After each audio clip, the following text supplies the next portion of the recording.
Tonight, the go-ahead is given for the UK's biggest untapped oil field to be developed. Environmental campaigners say it's environmental vandalism. The government insists it will secure Britain against tyrants like Putin. We'll be joined live tonight by Michelle Donelan, the Science, Innovation and Technology Secretary, and the former Prime Minister, Gordon Brown. Plus, as GB News suspends two presenters over misogynistic comments about a journalist, we'll ask whether TV's regulator has questions to answer. All that and more with the anti-Brexit campaigner Gina Miller and the man behind the Guido Fawkes political blog, Paul Staines, who'll both be with us for the next hour. It's Wednesday, I'm Sophy Ridge, live from Westminster, and this is the Politics Hub.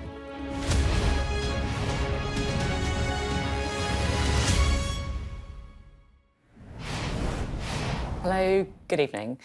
If you're worried about the state of the world, I want to give you a bit of a warning, because on tonight's Politics Hub, we're not going to be shying away from some of the big global issues that politicians are wrestling with. Climate change, a world increasingly on the move, economies built on debt, all issues to discuss with tonight's guests.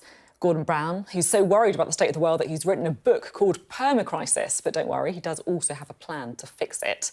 And Michelle Donelan, the Secretary of State for Innovation, in a government that's promised long-term decisions for a brighter future.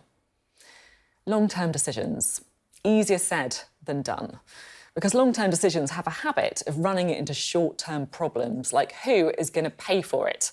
And when, of course, there is an election expected in the next year or so, forget it. Even the long-term decisions are made on the basis of short-term political game. Maybe our guest tonight will prove me wrong. Well, let's find out, shall we? First, though, here is our economics editor, Ed Conway, on one of the big economic stories of the day. A controversial new chapter of Britain's North Sea story has begun.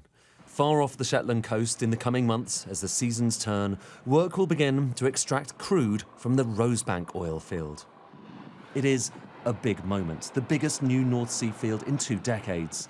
Oil and gas still provide 3/4 of Britain's energy, and the companies drilling Rosebank promise jobs and economic benefits.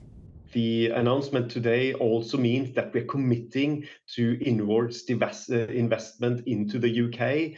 As I said, creating jobs, but also making sure that this is a contribution to energy security and the industry as such, and keeping the supply chain also busy for a while to come.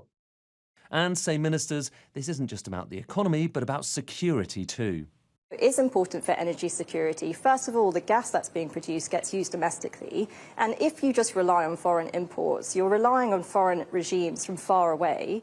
But for all the talk about energy security, it's worth just having a look at what the impact of this is going to be. This is UK oil production going off into the future, so towards 2051. Let's add on Rosebank and have a look. You can see it makes a bit of an impact, certainly, but the UK is still going to be a declining basin reliant on imports from overseas for all of that period. But have a look at this. This is the map of different North Sea installations. You can see, let's have a look. You can see there is Viking, very famous gas field off in the southern bit of the North Sea there. Up north, you can see Brent, very famous oil field off to the east of Shetlands. But the interesting thing about Rosebank is, look, it's over here. It's this kind of new frontier. And a lot of people think there may be more discoveries to be found right there. No more oil, no more gas. We don't want a climate crash. But the timing could hardly be more provocative. More oil fields means more carbon emissions. And only 24 hours before Rosebank was approved, the International Energy Agency said no new fields were needed to get to net zero.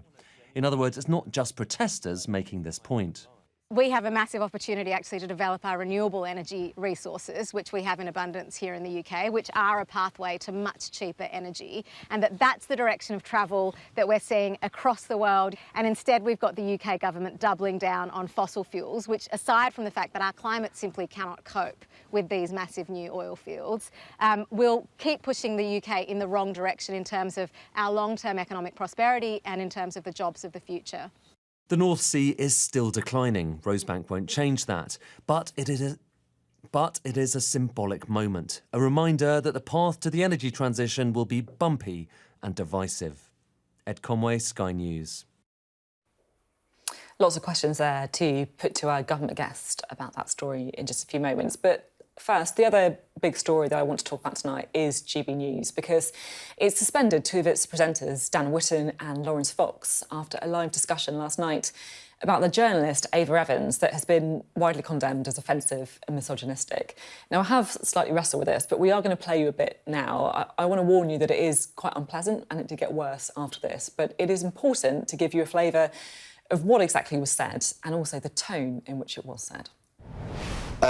Show me a single self-respecting man that would like to climb into bed with that woman, ever, who wasn't an incel.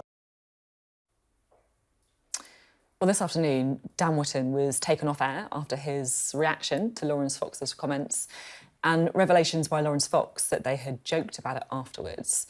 Well, Lawrence Fox himself had been suspended earlier in the day. GB News said that they were investigating the comments and would be apologising to Ava Evans formally. That's now happened. Well, Ava Evans gave her reaction on a podcast earlier today. But this just being on a national television programme, and what I don't like about it was that the comments were said, the presenter laughed about it, there was an entire gallery of people watching it go out who did nothing from the viewer's perspective to stop it. And then we've now come to find out today that that was actually pre-agreed with producers, that he was going to say that, that he was going to talk about my looks in the context of this discussion. And that he also then joked with the presenter after the segment about how funny it all was. So that was Ava's reaction there, and you're going to want to stay with us because later on the show we're going to hear some very strong reaction from the former Prime Minister Gordon Brown on this story and specifically what he thinks Ofcom should do about it. Well, Michelle Donelan, the Secretary of State for Science, Innovation and Technology, joins us now live, our first interview today. I want to talk to you about GB News, but I do just want to start on Rosebank because today Rishi Sunak has given the green light to Rosebank, Britain's largest untapped oil field. I thought you're still committed to net zero. We absolutely are committed to net zero. The whole point of what we said last week and still today is that we've got to do that in a responsible way. We've got to do it in an achievable way, a way that actually delivers on those targets. And the Climate Change Committee themselves have said that during that transition, you've got to use oil and gas. We can't just turn it off overnight. So it's a good announcement for the UK today. It's going to enhance our energy security. It's going to enhance our number of jobs. The predictions show it will mean 24 billion to the UK economy. But we are still committed to net zero. I want to be really clear on that point. I also want to be clear, you're talking there about not turning off oil and gas overnight, but we're going to be selling this oil and gas, aren't we, to other countries and then re-importing it. So it doesn't make that much difference to our actual oil and gas supply, does it? It does make a difference to our oil and gas supply. I think that by 2030 it's about 8%. So it does make a difference because, as you say, we are a net importer at the moment, which obviously isn't good for the carbon footprint there. But it's more than that as well. It's obviously adding to our energy security in general. It's adding to the number of jobs here. It's making sure that we are hitting our target in terms of net zero, but in a responsible way, in a proportionate way, and taking the British public with us, which has been the theme of the announcements that we've been doing for the last 2 weeks now. I just remember Rishi Sunak kind of standing in front of that podium this week and talking about long-term decisions for a brighter future. And it does feel like whether it's net zero or whether it's high speed 2, that whenever these long-term decisions run into short-term problems, and I'm not saying they're not difficult problems or tricky problems, like who should pay for it, people having to make sacrifices, then they just get scaled back. I think the opposite is true. I think what Rishi Sunak has done is he's took really difficult challenges and he said, no, look, the debate is wrong on issues like this. We don't have to make a choice between people becoming poor over the journey to net zero. We can do it in a responsible way. We can take the British public with us. We are decarbonising faster than anybody else in the G7. And I think we should remember that. This isn't going to put us at the back of the line. We're still going to be world leaders when it comes to net zero. Isn't it better to level with people, though? Isn't it better to level with people? You're saying there, you don't have to make any difficult choices. Well, we kind of do, but why don't just be upfront with people? Look, yes, net zero is good, but right now we want to be prioritising jobs. Just say it. I don't the whole point is that it's not an either or, but it shouldn't be an impossible task. There's no point having targets for target's sake. We have to actually achieve those targets. And to do that, you've got to do it in an affordable way, in a way that people can do.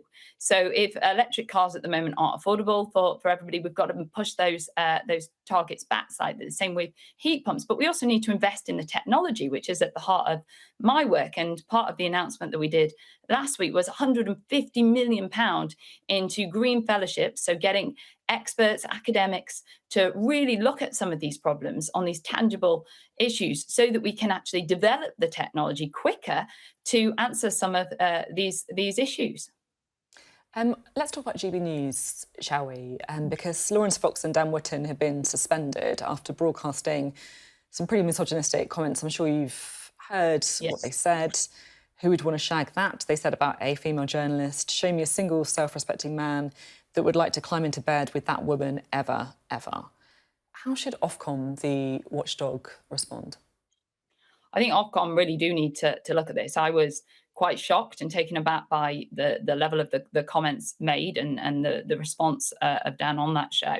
It was completely unacceptable. It was unacceptable for everybody that was watching, I'm sure. And I'm glad that GB News took decisive action and suspended both of them quickly today. But there needs to be the next stage now, and Ofcom really need to be looking at this. Will you be appearing on GB News in the meantime? So I'm not going to boycott GB News. As I said, I'm glad that they took decisive action. I think there's some big questions that we need to understand the answers to, as to was this pre-agreed exactly as it has been discussed today? How did this come about? Why was this ever viewed as acceptable in modern Britain? Those are big things that GB News is going to have to reflect upon and make sure that they learn some big lessons here. Do you think it reflects on perhaps cultural issues at the channel? Like you said, if there were other people signing off, if people are almost encouraged to make kind of shocking or grabby comments, and then if they go a bit too far, everyone just backs? No, absolutely not. No, I don't think that this is a symptom of a broader problem at all. I think this is two individuals that have completely spoken in an unacceptable and disgraceful way. Yes, we need to look at exactly how did this happen, but this is an isolated incident. GB News have acted swiftly and quickly, and I praise them and commend them for doing that. But I think the broader point is that these people should never have done this in the first place, and those two individuals really need to reflect themselves on why did they think this was acceptable conduct when so many women and men would have been watching them and thinking, what the heck is happening here? OK, now, one other story I want to ask you about tonight. Suella Braverman, the Home Secretary, she's been giving a speech on migration. She spoke to Anushka Asana tonight, and she said that asylum seekers sometimes, in her words, purport to be gay. Do you think she's right on that? I think that it's no secret that there's been a number of loopholes when it comes to immigration, and this government has been trying to systematically close those loopholes. So is this a loophole then? But let me finish. On sexuality. So we've seen and heard many stories over the years of things like individuals claiming to be a lot younger than they are, claiming to be minors, etc., to desperately try and get here when they're actually economic migrants. So I think there will be people out there that are claiming that they are gay when they are not gay. But what we have to make sure is that our system is robust. So we're helping those that genuinely need help, that are being persecuted, because we have a strong history in this country of being a welcoming nation, of being a nation that helps those that need help. And we shouldn't turn our back on people that are in genuine need. But let's not forget that every place that is taken by an economic migrant that is pretending to be in need is taking up a place from somebody who genuinely needs it. And we do need to get a grip on immigration. We do need to control our borders, because we do have capacity issues, and we do have issues of we cannot take everybody. That is a logical statement that I think most people would agree to. I just want to try and sort of strip away some of the kind of rhetoric and language for a minute and talk about what the government's actually doing, because there's been this big speech. Suella Braverman has been saying that, look, some people are claiming to be gay when they're not. Your sexuality and your gender or your sex shouldn't just come into it and be automatically right to be granted asylum. So what is the government's policy then? Are you walking away from the refugee convention? What's happening? So what Suella was saying yesterday is that this is a global international problem. We're not the only country that is facing issues when it comes to immigration. In fact, the UN themselves said that figures last year that there was about 108 million people who were displaced globally. We know that Europe is facing increased pressure as well. So we need a modern solution that works internationally as well. We need to look at those conventions. The UN Convention on Refugees was written in 1951. That's many decades ago. Its application has changed quite dramatically since it was originally written, and what the original purpose of some of it said has been overinterpreted, I would argue, since then. So it is right that we take stock and we ask these questions. Should we be amending this so that we can be particularly helping those that really need it over those that are trying to get round the system? I think that's the right approach, really, for any government to be looking at, right, what can we do domestically and what can we do internationally to tackle this issue that we should be a priority. What is the approach, though? What is it? Are you going to walk away from it? Are you going to unilaterally come up with our own refugee convention? What is it? So we've said that we need to have a debate about this. We need to talk to international counterparts and see if there is scope for making changes. The Prime Minister himself has been very clear that that we will do whatever it takes to honour our commitment to stop the boats and to tackle illegal immigration. There is no silver bullet. That's why we've introduced a new bill. It's why we've done a deal with France. It's why we've done a deal with Albania.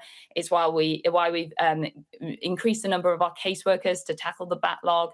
We've been trying to ensure that no stone is left unturned. And the next stage was, okay, the conventions that we're signed up to, are they fit for purpose? Are they allowing people in via loopholes? Are they being overinterpreted? Let's have that conversation internationally with other countries and see what they think. Conversation then at this stage, not policy. Is it the starting gun on Suella Braverman's leadership contest? Or her second bid, I should say?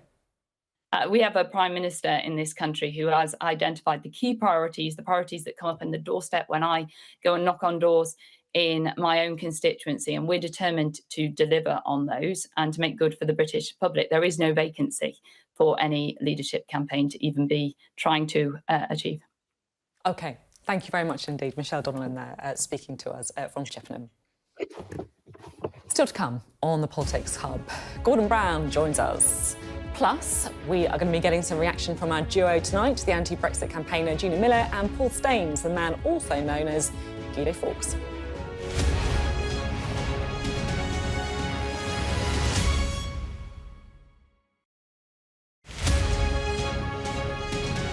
It started off as a project to do a piece of work which would be a composite of, say, 80 portraits and have it as one piece. So from a distance, it would look quite abstract. And then as you got closer, you'll see the sort of personalities of each portrait. And that's a portrait I just did of a friend's dog who passed away last year. So I trained at the Royal Academy and learned. We did a lot of drawing from life, and there was a lot of portraiture as well. So I was inspired by that. My father was an artist, and he did some wonderful portraits. So I suppose it's in my psyche, really. Unfortunately, 10 years ago, my fiancée passed away, Debbie, and she said, if you can do 80, you can do 100. If you can do 100, you can do 200. And she said, you know, you could actually do the city of St. David's. And I just thought, what an amazing idea. And it's sort of her legacy as well. And it's very much, you know, the way I've dealt with bereavement and focusing on people. And I've met some amazing people through it and some wonderful characters. And you get to know a certain sort of facet of their characters, an insight into who they are. And it's done me the power of good. And I just absolutely adore doing them. My philosophy is just to carry on doing it. I love doing them so much, and it sort of centers me, and it's something, as I said earlier on, a focal point for me. And it sort of, so by next year, I hope to achieve 1,000. Well, I don't hope, I will achieve 1,000. So that seems a considerable number to exhibit.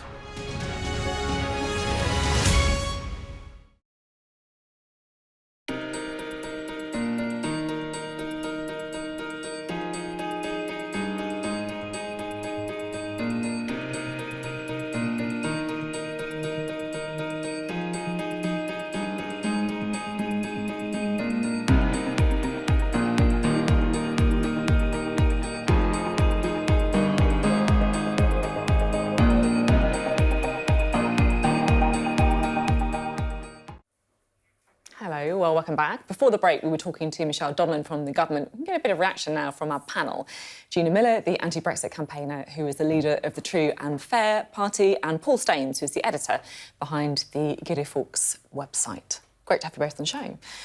I feel like we should start on GB News. What's your sort of take on this, Gina? I think it's interesting how it's moved on from being about free speech, which was first the reaction saying that this was about closing down free speech, to now the GB News saying that they accept that it was wrong, that to have gone to basically misogyny. But from what I know of the station and a lot of the female executives who've left there, it isn't just a one-off. It is a culture there. And that's something that I think has to be taken very seriously by Ofcom. It's also not the first time there's been a complaint to Ofcom about GB News. So, Paul and I can be on here, have a civilised debate, hopefully not agree, but have a civilised debate. And I think that's very different to then doing something that basically is characterising a woman in a way that's so despicable. So I think, I do think Ofcom have to take this very seriously, and it's not a one-off as far as I'm concerned. What's your take? Well, I think you should rewind and think about Lawrence Fox. I mean, Lawrence Fox, not a politician. He's an actor. When he goes off script, he says idiotic things, and he is sometimes pretty idiotic. This is not the first time he's done something stupid. I watched it, and I thought that Dan Wootton looked very uncomfortable, and he's had that kind of fixed smile, which I'm not sure it was scripted, because I thought Dan was almost panicking with the response. Now, turns out that afterwards they texted each other. That doesn't look good, and they're suspended. I don't think it's an Ofcom matter. When Sky News had a problem with two presenters breaking the law during the COVID lockdown, you didn't have an Ofcom investigation, you suspended them. At the same time, though, it's a breaking the law. It's proportionate. What's proportionate? A man says something unfortunate and unacceptable on a show, and some presenters break the law. Just to come in, we're talking about what's been broadcast on air, right? Rather than the behaviour. So this is the discussion now. What should Ofcom be doing about stuff that's broadcast on air? I think self-regulation's worked. They've suspended the two of them. There will be an investigation, I'm told.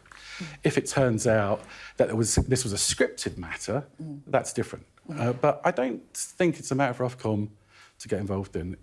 Why? I mean, people are complaining. There is a campaign against this new upstart rebel TV station, which is winning the ratings war, and people aren't happy, and it feels like that people are picking at the station. It's interesting that you're saying that you think it's a kind of... There's an organised boycott of advertising. There's a campaign. There is everything they do gets an Ofcom complaint. It's ridiculous. I mean, there are some characters on there who are pretty fruity, I admit, but there's also a lot of very good. Christopher Hope, Tom Harwood, they are very good journalists. There's the news on. These chat shows late in the evening, they've got a lot of very unusual characters. That's the point, isn't it? That Ofcom have got to look into that, because there are serious people on there that I think I agree with you that are respectful, have got good track records as being political journalists or commentators and presenters. But that's different from the other side of what they're allowing, which is not... This event that took place has actually resulted in a female journalist, receiving a level of abuse that is not acceptable. Free speech should never, if it's a free speech or presenting, should never result in a free-for-all that means that somebody's threatened. And, to say that Lawrence Fox is just an actor, no, he's leader of a political party. So he's not just an actor, he should know better. And also, he's brought on to be outrageous. Is that really what a channel should be doing? Bringing somebody on that they know will create outrage and will offend people? I think that needs investigating. Is it a challenge for Ofcom, do you think? The fact that we have this kind of blurring between news, debate, as Gina's saying, people who, they're on there to make a splash, right? So yeah, it's on everyone. I mean, you want to do something that's impactful, and they are making an impact. Now, it is changing towards a more political and more purposeful direction of presenting, which hasn't been the case in the UK, whereas, the BBC, for instance, tries to be neutral, but is it? There was a feeling, and a very strong feeling, post-2016, post-Brexit, that a lot of views won't be represented. This news station is a kind of post-Brexit news station. And so it's all your fault. Well, I've been on it before, and I've always, I will go onto channels that supposedly don't agree with me, because I think it's important that we have that debate and we do reach across, and we have to be able to have that in a way that's is with respect. even if we don't agree. But what I fear is the number of programmes on GB News that have now gone away from that. And I haven't been on for the last year or so because of that movement. And because I know for what the female members of staff are saying and the fact that they're leaving and this culture. They talk about a culture. And that is the thing that needs to be investigated. You, like me, have been around Westminster for a while now. Do you think there's a change in what we see as acceptable now? Because I mean, look, I think it's there's less is acceptable, and it's got more politically correct.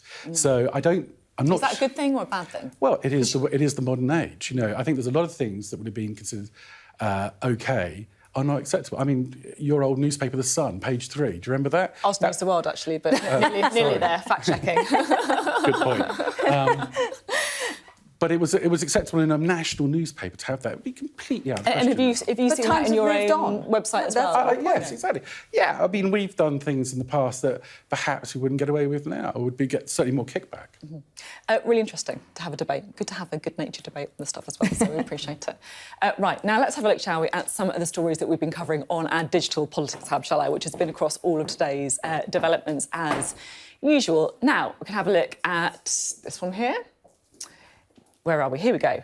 This is planned to the UK's first facility for safer consumption of illegal drugs. An important development in Scotland, which has been the worst record of drug deaths in Europe. Now, plans for the UK's first facility have been approved despite the opposition of the Westminster government. Now, there has also been, let's have a look at some of the other stories around today, there's been some discontent, to say the least, about the possibility of the Birmingham-Manchester leg of HS2 being scrapped. Andy Burnham, there he is, Mayor of Greater Manchester, told Sky News there was frustration among regional mayors who were meeting to discuss the future of the project, and he accused the government of pulling the rug from underneath the north. Plus, I need higher heels today. There's a great bit of punning here. Love a pun. Breaking news about success for Boris Johnson in his planning request to build a swimming pool at his Oxfordshire home. Ran into a bit of trouble last month after the local countryside officer warned of the risk to great-crested newts, which thrive in the village and are protected under the Wildlife and Countryside Act. But it's now been given the go-ahead. Now, if you scan the QR code, you can catch up with all of the latest on the Hub throughout the day. It's always being updated. There's another story on the Politics Hub that is developing tonight that I thought we'd bring in Sam Coates for, our Deputy Political Editor, to chat through it with us. It's about Labour and one of their big shop window policies, that it would end the charitable status of private schools. Now, I remember that being pretty popular when it was announced at their party conference this time 2 years ago. Well, tonight, there's been a change. What's going on? Following reporting in the i-newspaper, it's emerged that Labour has changed their policy on private schools. They have dropped the promise to end the charitable status for private schools. Now, they're going to keep the promise to levy VAT on school fees and charge business rates to private schools. So they'll still raise the £1.5 billion that they said that they would for a series of early years projects that they've been talking about, but they're not going to do that really complicated manoeuvre to remove charitable status. Now, there is a political logic to that. It was going to take ages. It would be messy. There'd be lots of lawyers involved. It might not happen in the first couple of years. This allows them to do it in a finance bill in year one, so you can, straight away have 20% on private school fees, get that money into the state sector. Now, actually, we think this decision was maybe taken up to a year ago. The sector noticed that the language was changing after Jeremy Hunt brought up this policy in November. They think there are lots of complications still. They don't know what's going to happen to things like gift aid, what happens to private school profits, whether they're still exempted, and they say it's the worst of all world. But I think there's a big principle question. Not only did Labour initially promise to raise the revenue, but they said, as a point of principle, private schools weren't charities and that status should end. That's what Rachel Reeves said 2 years ago. That principle has been abandoned. It's a big moment. Why do you think they've done it?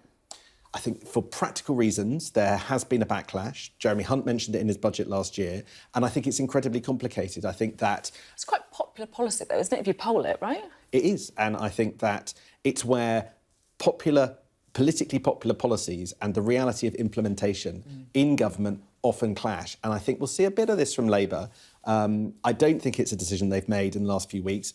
This issue has, however, been on the front pages, even this morning with the Daily Mail. So it might look like it's in response to a backlash. I do think it's taken a little bit longer than that. But Labour have to be careful in not making too many promises about things other than revenue, points of principle, and then abandoning them. Really interesting. Sam, thank you very much for the update. Right, still to come tonight on the Politics Hub. Gordon Brown's going to tell me about his plan to save the world from what he calls a perma-crisis, and also his view on HS2, Lawrence Fox and the Rosebank oil field. He doesn't hold back.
Hello and welcome back to the Politics Hub, your source for all of the day's political news and analysis. Now, Gordon Brown once slipped over his words in the House of Commons and claimed he'd save the world during the financial crisis, remember that. But now, 13 years after leaving office, he's still as driven by a need to solve the world's problems. He's co-written a book called Perma-Crisis, which identifies a series of problems facing the world and some possible solutions. I've been speaking to him about that, but as you'll see, we had a pretty wide-ranging interview from Net Zero and Oliver Braverman to HS2 and GB News. By perma-crisis, we mean you just look around the world. You've had a COVID crisis, a climate crisis, you've got debt, recessions, you've got wars. And I wanted, and the other authors, Mohammed El-Arian and Michael Spence, we wanted to give people hope that things can be done, that things can change, that things can get better, and that the desolation and desperation at the moment can pass if we do the right things. But yes, what's changed in the last 10 years, maybe even in the last 5 years, is that we're now dealing with not just common problems or shared problems, we're dealing with global problems that cannot be solved. Climate change, infectious diseases, financial stability, they cannot be solved without coordinated global action. And what's really sad is that the gap, if you like, between the need for that action and people's willingness to do it is so big, probably bigger than at any time since 1945. So what we're suggesting is, look, here are positive solutions to some of the problems, but you need to get together to actually make them work. Today, Rishi Sunak has given the green light to one of the largest untapped oil and gas fields, Rosebank. Is that something you support? Well, I think what you've got to think of is, are you going to be cutting carbon emissions over the next few years? And you've got to say that you're taking measures to do that. If you are, you're still using oil. So the question is whether the oil comes from Saudi Arabia or from another oil producer, or whether it comes from the North Sea. And when you look at Britain's balance of payments position, it's far better for the oil to come from the North Sea than to come from Saudi Arabia. So you actually think Rosebank maybe, for our own energy security... I don't think this should be an ideological issue, because you must say that you've got a plan to cut carbon emissions. I think that's the problem that he's got, that he announced proposals on electric cars that were to be delayed. He announced proposals on heating pumps to be delayed. And I think people doubt whether he can meet the targets that he set.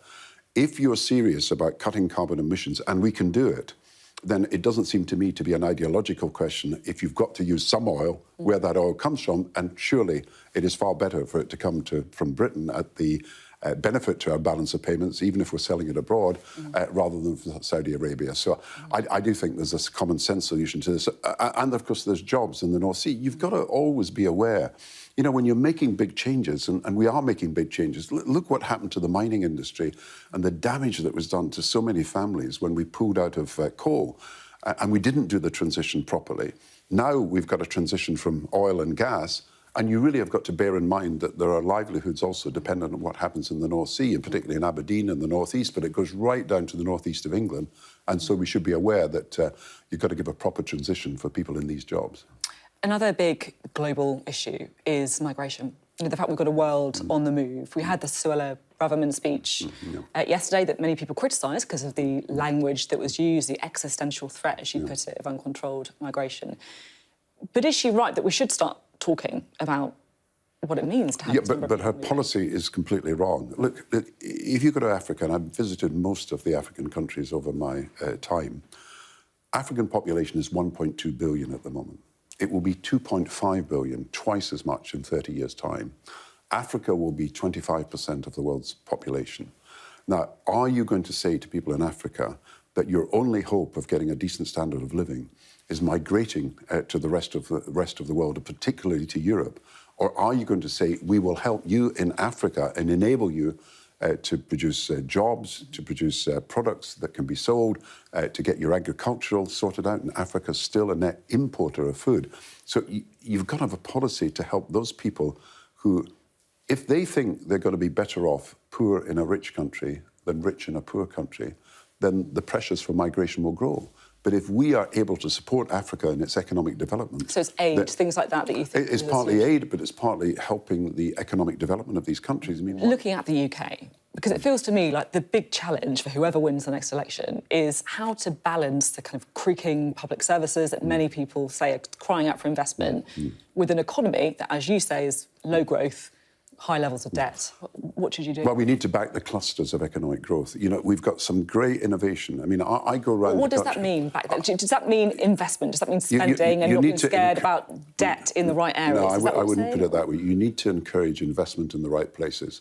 So if you take, for example, precision medicine in Glasgow, or if you take video games industry in Dundee, and that's Scotland, then you take renewable industries in the North East, we have got to back these industries and give them the support that is necessary. Now, that's helping training people for these jobs.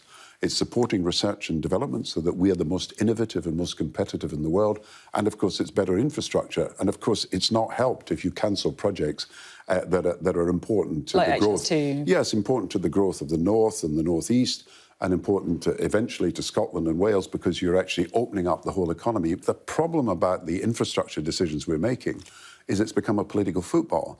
I mean, if you agree for 10 years, 13 years, the Conservative government has said they're going to build HS2. Labour hasn't committed to building it either. Hold on. They've said they would build it for 13 years that they've been in government, and then suddenly you scrap it. Then there is no long-term planning for our infrastructure. I mean, high-speed rail is far more stronger in the continent of Europe than it is in Britain.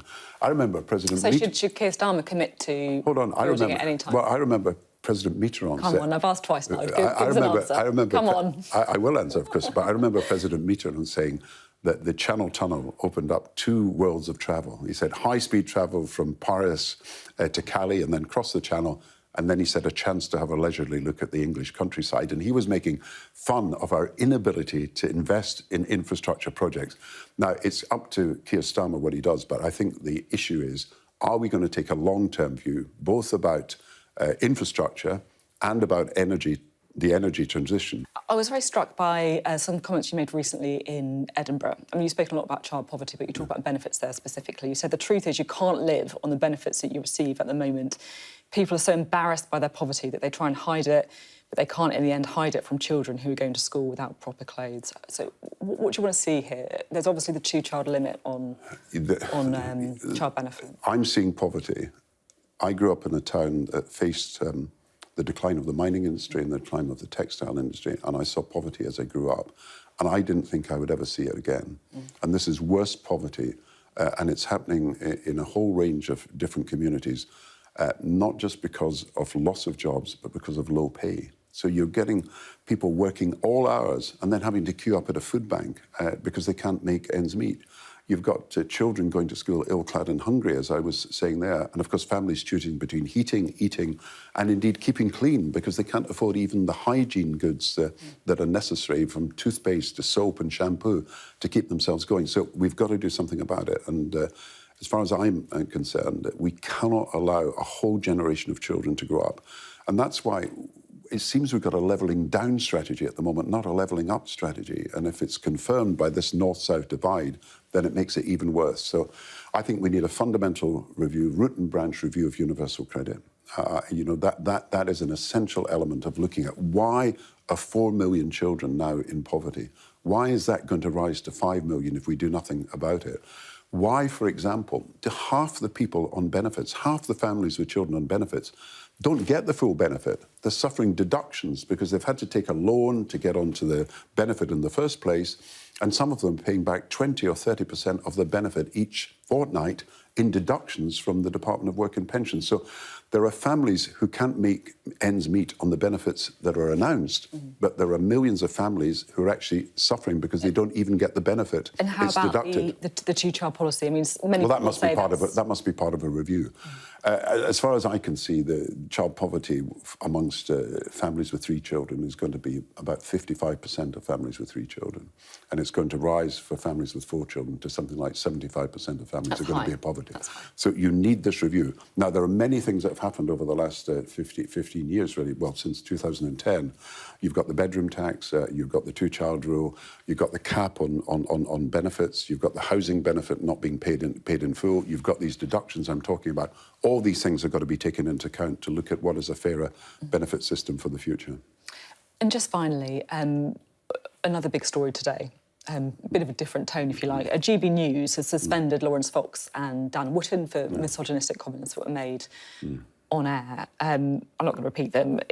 Ofcom is investigating the broadcasting watchdog. It's been criticised before as not being, well, effectively being pretty toothless. What's your own experience of Ofcom? Well, I criticised Russell Brand and Jonathan Ross when similar remarks were made almost, 15 years ago. And it led to changes in the way the programmes were done at that time. But I think we've got to look very carefully at GB News and all these broadcast companies that are emerging, because we've got a far wider range of broadcasters and the system of regulation is not good enough to cope with it. So Ofcom needs to have more teeth to deal with standards, issues of standards. And of course, you've got this amazing situation now. You've got internet, you've got television, you've got newspapers, and you have a completely different system of regulation for each of them. But everybody is influenced by all these social medias at one and the same time. So I think you've got to standardise some of the regulation, and certainly you can't allow people to appear on air and talk about women in the way that they're doing and without any propriety. These people have got to be kept off the air. They just cannot be allowed. I'm not in favour of censorship, but you cannot have this fall in standards and allow it to continue. Very strong words from Gordon Brown. They went further than I thought he would, actually, particularly on that last answer. Right, let's bring in Gina and Paul, shall we? What's your take on former prime ministers giving their views on kind of solutions to the world's problems? Is it useful? Should we be listening to them, or is it a bit like, backseat driving? Well, I've noticed there's always a rare intervention by John Major every 3 months, isn't there? There's a lot of ex-prime ministers around at the moment giving advice. I mean, David Cameron's quite quiet. Theresa May's just starting to raise her head above the parapet. I mean, that's on the Tory side. I mean, there's half a dozen prime ministers. Gordon Brown is popping up now. Tony Blair seems to be running Keir Starmer, and the Tony Blair Institute seems to be setting the policy agenda, advising them. It's got hundreds of staff. Is it a good thing? I mean, they've got experience, right? Tony Blair has been a good thing, I think, for the Labour Party. He's certainly in the dark days of the Corbyn era, and this is from a Labour Party point of view. I think it was a good reserve for that party, and he obviously helped them come through that period. What was your takeaway from the Gordon Brown interview? It felt to me like there was a few issues there that Keir Starmer could be slightly uncomfortable with. He was talking very strongly about raised meat. He was talking, nudging him on HS2, on the two-child benefit policy. You can see some differences. It was a very wide-ranging interview, and he sort of covered a lot of ground. And he did seem to be pushing Starmer, but you have to look back at his track record as well and say, well, some of these things did not pop up just now, and say that, that only if I'd done this when I was Prime Minister, with all these Prime Ministers running around. It isn't always that easy to bring in policies. And I don't think it's helpful, actually, for our present leaders of whichever party to have these different organisations that they've set up, think tanks, advisory boards, whatever the individuals are doing, and now a book or whatever telling what people are to do. But what really struck me more than anything about that interview is that he missed out the impact of AI and technology and what that's going to do about work, technology, public purses, child, families, poverty. The impact of that is going to change the way we live and work significantly. And for somebody who's talking about crises and how the way the world will work in the future, to have left that out shows there is a section, to be fair to him, he does address it in the book. But going back to Rosebank, I was going to say I was shocked, because I'm sorry, but you can't take, the Skidmore Independent report. All of the reports are showing that we are already only achieving about 28% of the actions that are needed to meet net zero by 2050, before Sunak started flip-flopping last week. He accuses Starmer flip-flopping. Well, now he's flip-flopping over the environmental direction of our country.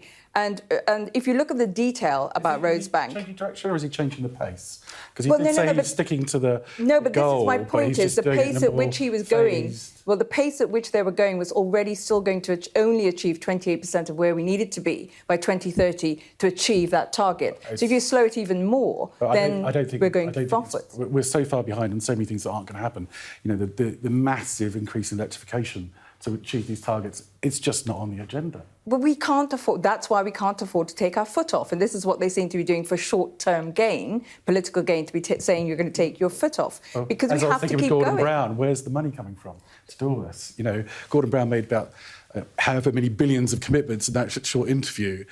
But it's, one of the things we need, and a lot of industry in particular and businesses need, is certainty and a direction of travel. So if you keep changing your mind all the time or doing U-turns, then you don't attract foreign investment in particular, and you don't actually get the businesses and supply chains to actually be able to expand. I mean, look at the number of businesses who've already put in infrastructure, in the car industry in particular, who've already got used to the idea that that's where things were going to go. And now they've wasted all that time, energy and effort. Is there a problem from all parties here who are just not being honest about the cost of net zero, and that, yes, there is going to be a cost, and there will be a cost to people's, But people are not stupid, they know it too. People do know. And the idea that it's going to happen overnight, it's not going to happen overnight. And to talk about, the Rosebank, I think the thing that I think they have to be honest with people is that it's not going... 80% of what is drilled out of the oil field will have to go abroad to be refined and manufactured, and then goes on the open market. So it's not necessarily going to bring down the cost of living this year, next year, or till 2016. So that's the thing they should be honest with people about. Quick thought on green. Do you think the Conservatives got it about right, or do you think it's not quite where it should be? I think they, if he's going to... I think the problem for the consumers is that they like the green ideas, they don't like paying for it. And what Rishi's realised is, as the bills come in, well, he's putting off the day the bills are going to come in to some degree, because it won't be electrically saleable. What people say they want and what they're prepared to vote for and pay for are two different things. Really interesting. Great to chat to both of you. Still to come on the Politics Hub this evening, we're going to be discussing the worst thing a politician can be accused of. It's probably not what you think.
I'm Hannah Thomas-Peter, and I'm Sky's climate change correspondent.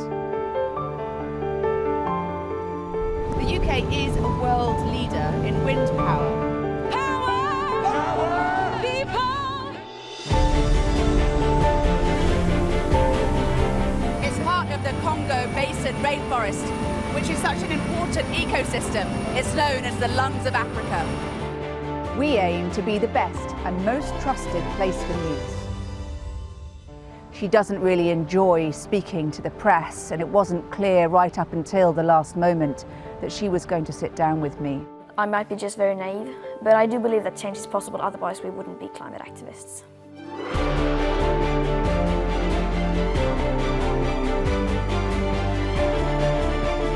I'm confident for the last 30 years we have known how bad it is.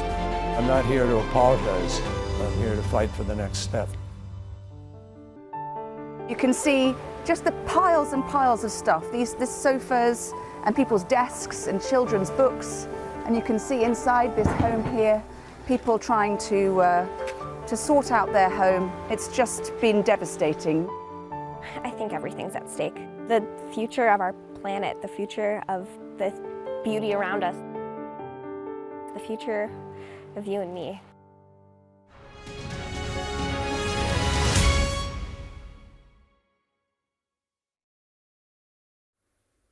Hello, welcome back. You're watching the Politics Hub. Now, nobody complains when a comedian tells a joke or when a taxi driver drives a cab, but it seems the worst thing you can do if you're a politician is to play politics. It is the right honourable gentleman that is playing politics. Doing absolutely nothing apart from playing politics. He prefers ambiguity and playing politics. He is merely playing politics. Instead of playing politics on this issue, he continually wants to play politics. A party playing politics and a government trying to help and stop playing politics. It's disappointing the honourable gentleman is seeking to play politics. Sorry, I couldn't help laughing at that. But the Cabinet Minister, Claire Coutinho, took things to another level this morning because she posted on social media that the government, you know what I'm going to say here, don't you? We will not play politics with our energy security. And then, in the next breath, criticised Keir Starmer's approach. Right, let's bring in Gina and Paul at this moment, shall we? Is there anything wrong with playing politics? It's what they get up in the morning and start doing. I mean, what else do they do? Apart from occasionally governing, I suppose, and doing the executive role. But that is what politicians do. I think that's exactly what's wrong with politics, because that's what they shouldn't be doing, and why we need a complete reset and rethink about politics and politicians and the culture within Westminster and the way it's covered in media. I think everything is wrong and doesn't actually deliver to the people. So I do think it's completely wrong that they play politics, and it's not a game. You know, politics is about policies, and policies affect everybody's lives. That's not a game. What do you think should change then?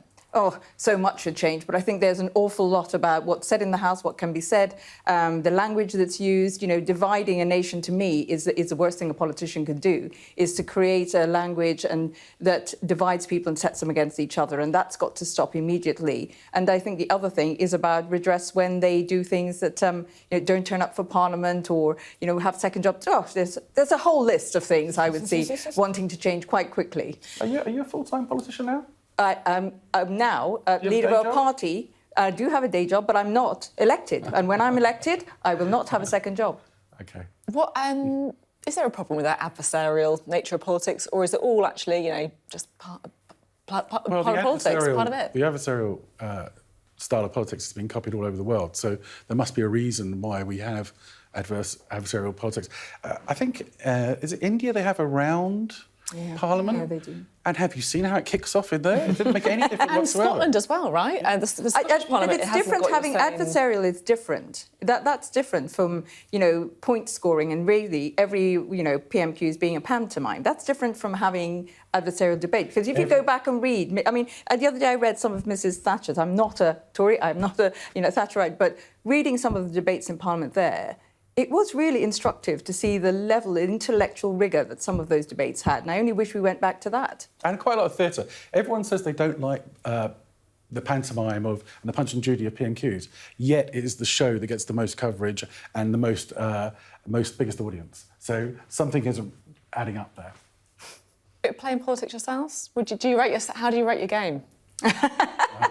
I don't think two of us are actually very good at playing politics. I think we say what we mean. That's fair. That's actually fair. I think that's the one thing that probably unites you both very well, maybe. Thank you very much for a lively debate, very wide-ranging debate on the show. Gina and Paul with us this evening. Well, that is all for tonight on the Politics Hub. But of course, remember, if you do scan the QR code, you can catch up with all of the latest on the Hub throughout the day. We're going to be back with you tomorrow evening at 7 p.m. See you there. Good night.